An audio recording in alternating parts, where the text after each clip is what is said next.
Naglabas ng show cause order ang Land Transportation Franchising and Regulatory Board o LTFRB laban sa dalawang PUV terminal sa Quezon City.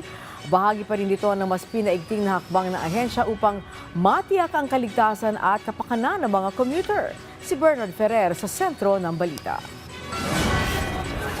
Batay sa isinagawang inspeksyon ng LTFRB sa mga PUV terminal sa Ayala Malls, Cloverleaf at Trinoma, nabigo itong sumunod sa umiiral ng mga patakaran at regulasyon.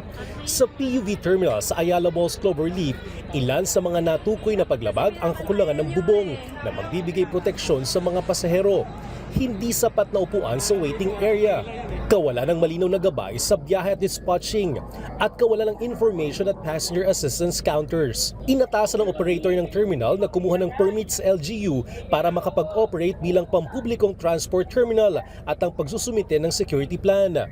Samantala, sa terminal sa loob ng Trinoma, kabilang sa mga paglabag ang kawalan ng information at passenger assistance counters, kakulangan ng komportableng upuan para sa mga naghihintay na pasahero at kawalan ng priority lanes para sa mga senior citizen at persons with disabilities o PWDs.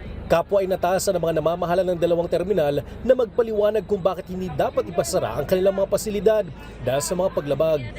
Inatasan din silang dumalo sa pagdinig sa March 18. Ayon kay LTFRB Chairman Vigor Mendoza II, malinaw ang mensahe ng ahensya. Ayusin at itama ang mga kakulangan upang matiyak ang pagsunod sa mga alituntunin o harapin ang kaukulang parusa sa pagwawalang bahala sa kapakanan ng mga paserong dapat nilang pinaglilingkuran.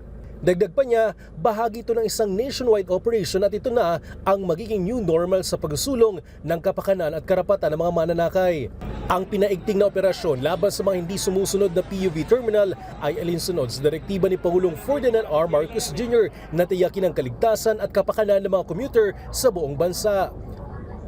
Bernard Ferrer para sa Pambansang TV sa Bagong Pilipinas.